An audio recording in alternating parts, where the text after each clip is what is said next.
There's much debate around what the best war films are. Most of the usual suspects are films that, of course, feature substantial amounts of war scenes, grueling battles that throw the characters into the direct line of fire, watching them having to contend with the horrors of war. These are usually labeled as anti-war films, or some might be labeled as psychological war films, or any other such subgenre of the war film. One of the best war films is one that could be labeled an anti-war film, but even that I don't think fully encapsulates the point the film is making. Paths of Glory, directed by Stanley Kubrick, is not concerned with war itself. It is not concerned with battles or firefights or espionage or any other product of war.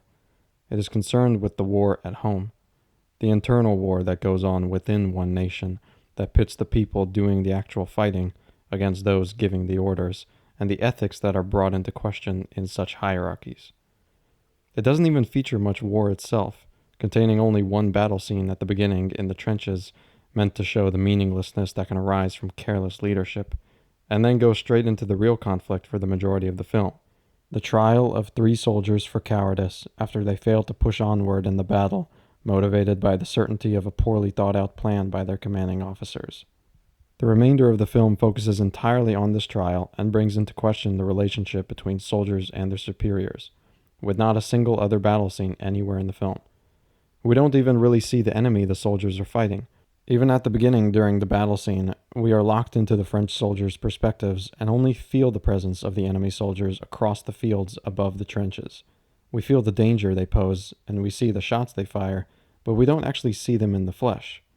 We don't see their faces, because this is not a war film in the traditional sense. It's not even really an anti-war film, which usually focuses on the horrors of battle. Rather, it is a film about war, but with a focus not on the war itself, but on the bureaucracy of it and the ethics of its leadership. During the battle near the beginning of the film, we witness the incompetency and outright neglect on the part of the French leadership, which leads to the unnecessary deaths of many of the soldiers, all for the glory and ego of the superiors. Most of the superiors have some motive or another that is not related to a desire to end the war or to protect their men. Commanding Officer General Brulard is motivated by vanity. The general below him, Moreau, is incentivized with a promotion for going through with the foolhardy attack. But the pursuit of personal gain ends with Colonel Dax, the subordinate of Moreau. Dax must go through with leading the attack from the front lines, knowing the plan is suicide, but does not have the authority to stop it, and after the disastrous battle, is the only one to take the side of the 3 accused men. From the moment the trial begins, we understand that this is all a farce. It's performative on the part of the authorities.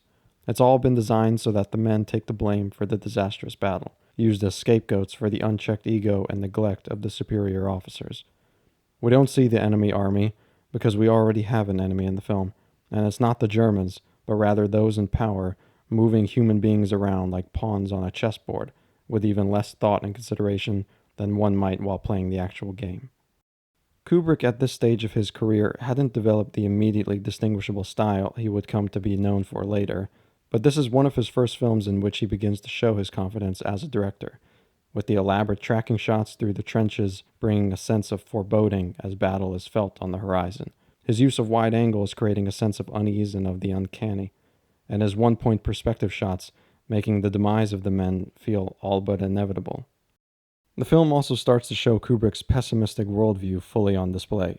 Paths of Glory is an angry, bitter film, displaying the carelessness and even cruel qualities of human beings, and how, in the end, those cruelest ultimately win.